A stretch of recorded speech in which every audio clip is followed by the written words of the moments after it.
رہا اس میں دکھاوا اور شہرت کی طلب اور اسراف، وہ سب چیزیں الگ ہیں، کیونکہ وہ ایک الگ فرد جرم ہے کہ جو شخص دکھاوے کا یا شہرت کا لباس پہنے گا، اللہ اس کو ذلت کا لباس پہنائے گا. جو لباس پہن کر فخر اور غرور اور تکبر کرے وہ بھی اللہ تعالیٰ کی نگاہ میں ناپسندیدہ ہے. خوبصورتی سے منع نہیں کیا گیا، لیکن ایک خوبصورتی ہے تکلف میں اور ایک خوبصورتی ہے سمپلسٹی میں. تو یہ جو سمپلسٹی ہے وہ خوبصورتی کے منافی نہیں ہے. تو ان البزازۃ من الایمان، یہ ایمان کا حصہ ہے. جیسے نماز پڑھیں گے نہیں تو ایمان کہاں سے مکمل ہوگا؟ ایمان کی 70 سے اوپر شاخیں، ایمان کے تقاضے ہی پورے نہ ہوں ایسے لباس پہننے میں تو آپ ایمان کی مضبوطی کا دعویٰ کیسے کر سکتے ہیں؟ پھر اسی طرح آپ دیکھیے کہ صرف لباس میں نہیں بلکہ غذا میں. اب آپ دیکھیے کہ سادہ غذا اور مرغن غذا، یا ایسی غذا کہ جس میں غذائی عناصر کم ہوں اور صرف زبان کا ذائقہ ہو، تو وہ انسان کی صحت پر، انسان کے وقت پر، انسان کے بجٹ پر کس قدر اثر انداز ہو سکتی ہے. کیونکہ کھانا کھانا بھی ایک تفریح بن گیا ہے. پہلے جب لوگوں کے پاس مال زیادہ ہوتا تھا تو وہ خدمت خلق کے کاموں کا سوچتے تھے. کوئی ہسپتال بنوا رہا ہے، کوئی اسکول بنوا رہا ہے، کوئی یتیم خانہ بنوا رہا ہے، یعنی انسانیت کی بھلائی اور ہمدردی کے کاموں میں ایکسٹرا مال خرچ ہوتا تھا لوگوں کا. اب انسانوں کی ہمدردی تو ختم ہوتی جا رہی ہے الا ماشاء اللہ. لہٰذا اب جب مال زیادہ ہو گیا ہے تو اس کو خرچ کہاں کریں؟ تو عموماً اس کو پھر کس میں خرچ کیا جا رہا ہے؟ تفریح میں، انٹرٹینمنٹ میں. تو اسی انٹرٹینمنٹ ہی کا ایک حصہ ہے کہ آپ پھر لباس ایسے پہنے، یعنی لباس کا پہننا اور دکھانا یہ ایک انٹرٹینمنٹ بن گیا ہے. پھر ایسی غذائیں کھانا یا کھانے کے لیے ایسی جگہوں پر جانا، یعنی کھانے کی آؤٹنگ تفریح کا ذریعہ بن گئی. حالانکہ وہی سادہ غذا اسی پیسے میں کئی دن تک آپ کھا سکتے ہیں جو آپ چند گھنٹوں میں ختم کر کے رکھ دیتے ہیں. پھر اسی طرح جو رہن سہن ہے اس میں سادگی، یعنی گھر کی ڈیکوریشن جو ہے اس میں بعض اوقات اتنی فضول اور فالتو قسم کی چیزیں گھر میں لٹکا دیتے ہیں خوبصورتی کے نام پر کہ جن کی صفائی سے ہی فرصت نہیں. اور جب ان سے ہی فارغ نہیں آپ تو آپ اپنے بنیادی فرائض بھی، نماز تک آپ صحیح نہیں ادا کر سکتے. بعض اوقات نماز پڑھنے والوں تک کو دیکھا گیا ہے کہ وہ ان چیزوں میں اس حد تک آگے بڑھ جاتے ہیں، مثلا طرح طرح کے کھانے پکانے میں یا گھر کی سجاوٹ میں، کہ ظہر آخری وقت پہ پڑی جا رہی ہے، عصر آخری وقت پہ پڑی جا رہی ہے، عشاء آخری وقت پہ پڑی جا رہی ہے، فجر کے لیے اٹھنا ہی محال ہے. یعنی دین میں ہوتے ہوئے، دین کی سمجھ رکھتے ہوئے پھر یہ طرز عمل اختیار کرنا، تو یہ سب ایمان کو نقصان دینے والی چیزیں. یعنی اگر ہم سوچیں تو ہم اپنے فرائض کو ادا کیوں نہیں کر پاتے؟ اس کے پیچھے وجہ کیا ہوتی ہے؟ کیا ہم واقعی بہت تعمیری کاموں میں مصروف ہیں؟ کون سی چیزیں ہمارے وقت میں خسارے کا باعث ہیں؟ اس کی ایک بہت بڑی وجہ محض تفریحات کے لیے جینا، محض زائد ضرورت زینت کے پیچھے بھاگ دوڑ کرنا، اور ایسے کام کرنا کہ جو انسان کو دین کی طرف جانے میں پھر رکاوٹ ڈالے. آپ صلی اللہ علیہ وسلم ایسا لباس پہنتے تھے کہ جس میں سہولت کے ساتھ عبادت ہو سکتی تھی، لیکن اس کے ساتھ ساتھ انتہائی صاف ہوتا تھا. کبھی کوئی داغ دھبا اس میں نہیں دیکھا گیا تھا. آپ نے بارہا وہ حدیث پڑھی ہوگی کہ جس میں ایک شخص صرف تکبر کی وجہ سے اپنا کپڑا لٹکا کے چلتا ہے تو اللہ تعالیٰ اس کو زمین میں دھنسا دیتے ہیں، اور قیامت کے دن اللہ تعالیٰ ایسے شخص کی طرف نگاہ اٹھا کے نہ دیکھیں گے، اس سے بات نہیں کریں گے جو محض تکبر کی وجہ سے اپنے کپڑے زمین پر لٹکا کے چلے. تو یہ سب کچھ ایمان کے منافی چیزیں ہیں. اس لیے کیا فرمایا کہ ان البذاذۃ من الایمان، سادگی، سادہ زندگی ایمان کا حصہ ہے جو تصنع سے پاک ہے، جس میں آرٹیفیشیلٹی نہیں، جس میں بلا وجہ کا تکلف اور مشقت نہیں، جس میں سہولت ہے، جس میں انسان تعمیری کام کے لیے زیادہ وقت نکال سکتا ہے. ایک حدیث میں آتا ہے کہ ایک روز آپ صلی اللہ علیہ وسلم حضرت فاطمہ کے گھر تشریف لے گئے اور ان سے ملاقات نہ کی، دروازے سے ہی لوٹ گئے، کیونکہ آپ نے دروازے پر منقش رنگین پردہ لٹکا ہوا دیکھا. منقش کا کیا مطلب ہے؟ اس کے اوپر خوب کڑھائی ہوئی تھی.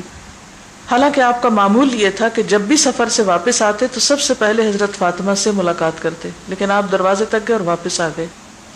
اس حدیث کے راوی عبداللہ بن عمر کہتے ہیں کہ جب حضرت علی رضی اللہ تعالیٰ عنہ گھر آئے اور فاطمہ کو غمگین اور پریشان دیکھا تو پریشانی کا سبب پوچھا حضرت فاطمہ نے بتایا کہ آپ ہمارے یہاں آئے اور دروازے ہی سے لوٹ گئے، اندر نہیں آئے۔ یہ سن کر حضرت علی آپ کی خدمت میں حاضر ہوئے اور کہا کہ اے اللہ کے رسول صلی اللہ علیہ وسلم، فاطمہ کو اس بات کا بہت غم ہے کہ آپ ہمارے یہاں گئے اور فاطمہ سے نہیں ملے۔ تو آپ نے فرمایا، مجھے دنیا سے کیا دلچسپی، مجھے رنگین منقش پردوں سے کیا مطلب۔ حضرت علی حضرت فاطمہ کے پاس گئے اور آپ نے جو کچھ فرمایا تھا وہ حضرت فاطمہ کو بتا دیا۔ حضرت فاطمہ نے حضرت علی سے کہا کہ جائیے اللہ کے رسول صلی اللہ علیہ وسلم سے پوچھئے کہ وہ مجھے اس پردے کے بارے میں کیا حکم دیتے ہیں۔ تو آپ نے حضرت علی سے فرمایا کہ جاؤ فاطمہ سے کہو کہ اس پردے کو فلاں کے گھر بھیج دیں، یعنی پیغمبر کا گھر یا پیغمبر کی اولاد کا گھر ایسا نہیں ہونا چاہیے، کیونکہ آپ دنیا کے لیے ایک مثال بھی تھے۔ اگر آپ اور آپ کا گھرانہ ایسی چیزیں استعمال کرتا تو باقی سب لوگ اس سے کہیں آگے بڑھ جاتے۔ آپ صلی اللہ علیہ وسلم نے فرمایا، جو شخص کسی لباس کو شہرت حاصل کرنے کی غرض سے پہنے گا، یعنی لوگوں کو میں مشہور ہونے کے لیے، اللہ تعالیٰ اسے ذلت کا لباس پہنائے گا۔ ابن عمر کی روایت ہے کہ رسول اللہ صلی اللہ علیہ وسلم نے فرمایا، جو شخص تکبر کے طور پر اپنا کپڑا لٹکا کر اور گھسیٹ کر چلے گا، اللہ تعالیٰ قیامت کے روز اس کی طرف نظر اٹھا کر بھی نہیں دیکھے گا، یعنی نظر رحمت سے نہیں دیکھے گا۔ جیسے ٹریل وغیرہ ہوتی ہے نا کہ خود انسان کہیں جا رہا ہے اور کپڑا وہ پیچھے سے لٹکتا آ رہا ہے۔ حضرت عائشہ رضی اللہ تعالیٰ عنہا سے روایت ہے کہ ہمارے ہاں ایک پردہ ہوا کرتا تھا، اس پر ایک پرندے کی تصویر بنی ہوئی تھی۔ گھر میں داخل ہونے والا کوئی شخص جو ہی داخل ہوتا تو اسے اپنے سامنے پاتا، تو آپ صلی اللہ علیہ وسلم نے مجھ سے کہا، اسے ہٹا دو۔ میں جب بھی گھر میں داخل ہوتے ہوئے اسے دیکھتا ہوں میرا دھیان دنیا کی طرف چلا جاتا ہے۔ حضرت عائشہ کہتی ہیں کہ آپ نے ہمیں اسے پھاڑنے کا حکم نہیں دیا، یعنی ہٹانے کا حکم دیا، پھاڑنے کا نہیں۔ یعنی ایسی کوئی چیز ہو تو اسے کسی اور کام میں استعمال کیا جا سکتا ہے کہ جہاں انسان اپنے مقصد سے غافل نہ ہو یا عبادت سے غافل نہ ہو۔ ایک اور روایت میں یہ بھی آتا ہے نا کہ جہاں نماز یا جس پہ آپ نماز پڑھ رہے تھے اس جگہ پر کچھ ایسے نقش و نگار تھے کہ جس سے آپ کا دھیان اس میں چلا گیا، نماز کی خشوع میں حائل ہو گیا، تو آپ نے اس کو بھی ہٹانے کا حکم دیا۔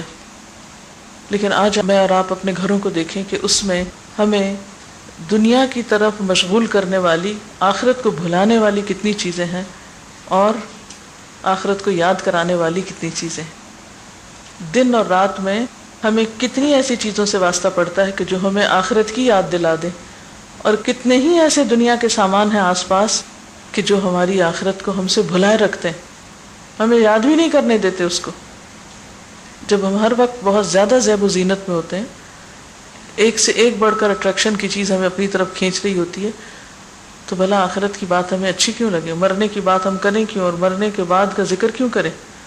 پھر تو مرنے کی بات کرنے والا ہی بے وقوف ٹھہرے گا، حالانکہ اس سے بڑی حقیقت کیا ہو سکتی ہے۔ رسول اللہ صلی اللہ علیہ وسلم نے صحابہ کرام سے فرمایا، اللہ کی قسم مجھے تمہارے بارے میں فقر کا اندیشہ نہیں، مجھے اس بات کا ڈر نہیں کہ تمہیں محتاجی ہوگی یا تم غریب ہو جاؤ گے، لیکن یہ اندیشہ ضرور ہے کہ تم پر دنیا فراخ کر دی جائے گی جیسے تم سے پہلے لوگوں پر کی گئی، پھر تم اس میں اسی طرح رغبت کرو گے جیسے انہوں نے کی، یعنی تمہارا دنیا میں اتنا دل لگ جائے گا اور یہ چیز تمہیں بھی ہلاکت میں ڈال دے جیسے اس نے ان لوگوں کو ہلاکت سے دوچار کیا تھا۔ اسی طرح اللہ کے رسول صلی اللہ علیہ وسلم نے ایک پیشن گوئی کی تھی کہ ایک وقت ایسے آئے گا کہ جب اور قومیں مسلمانوں پر چڑھ دوڑنے کے لیے ایک دوسرے کو بلائیں گی۔ تو لوگوں نے سوچا کہ شاید اس وقت ہم تعداد میں کم ہوں گے، تو آپ نے کیا فرمایا؟ تعداد میں کم نہیں ہوگے، تمہارے اندر وہن پیدا ہو جائے گا۔ لوگوں نے پوچھا وہن کیا ہوتا ہے؟ تو آپ نے فرمایا دنیا کی محبت اور موت کا خوف، یعنی موت کا نام لینے سے ڈرو گے اور دنیا کی محبت بہت ہو جائے گی، کیونکہ جب دنیا کی محبت پیدا ہو جاتی ہے نا دل میں، پھر انسان کی ساری کوششیں صرف دنیا سنوارنے کے لیے لگ جاتی، پھر آخرت کے لیے وقت نہیں ہوتا اس کے پاس۔ ہم میں سے بہت سے لوگ کہتے ہیں میری مصروفیات اتنی ہیں کہ میرے پاس وقت نہیں ہے۔ وہ کس چیز میں لگ رہا ہے وقت، کبھی سوچا؟ تو عموماً زائد از ضرورت، زینت اور دنیا کی پرفیکشن حاصل کرنے کے لیے وقت لگتا ہے۔